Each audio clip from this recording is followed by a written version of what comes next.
You know, I think it's been a little bit more than a year since I first tested out the Insta360 ONE R. And a couple of things that I didn't like about it back then has actually been fixed in the firmware update that just was released for this camera.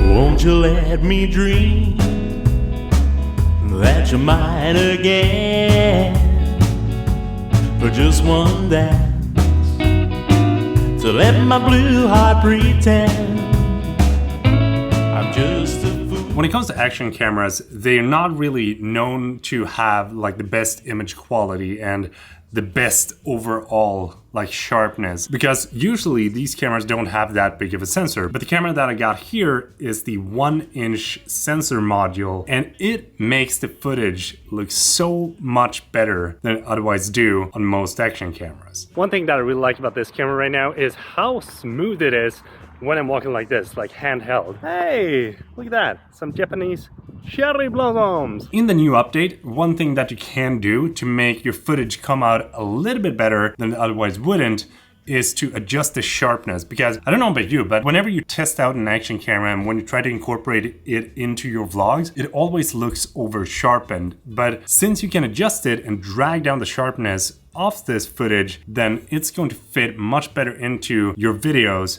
And then you can adjust the sharpness when you jump into the editing process, so you don't have this like over sharpened, over processed look that you might otherwise have.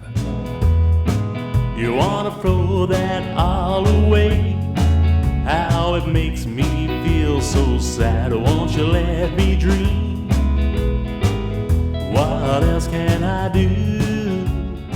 I'm not doing ninja walk right now, I'm just walking regularly with a little bit of bouncing here and there, but it looks really, really smooth.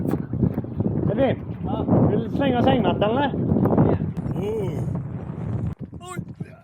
Här vågar man inte ligga. Det är svinläskigt. The first thing that you'll notice with this camera after the update is that the overall screen responsiveness has been so much more improved. So when you're scrolling around in the menus, it doesn't feel like you're fumbling around because you have so much more responsiveness of what it is that you actually want to choose in the menus. And if you want to adjust the sharpness of your image, then you just go into the settings and then you go to sharpness and then you adjust the level that you want to have in your shot. I think that the biggest thing that held me back from using the Insta360 was that you always had to do this extra step. You had to jump in to a separate app, which was the Insta360 Studio, to be able to get stabilization on your footage and then export the files from that, and then you could jump into Final Cut Pro or Premiere Pro.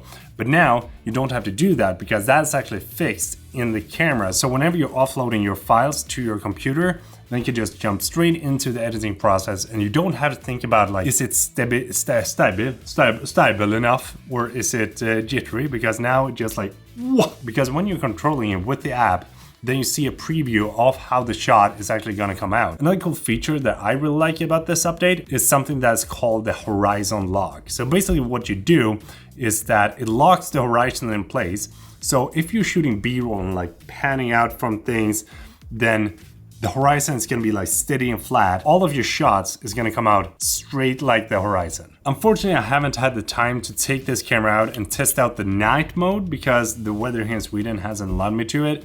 It's been cold, even though it's May. But what I did do is test it out here in the studio to see how good it actually performs in a low light setting. I'm using a light that is just behind the camera that isn't even glowing on my face. If you're shooting in low light environments and you want to have this as your action camera on the go to do all your vlogging, this is going to be more than enough to get your creative juices flowing. I don't have any lights here in the office turned on except for that light that you can see behind me. This looks insanely good for being like a small tiny action camera. Another big improvement is that the audio quality that is coming out of this camera has been greatly improved to what it was previously.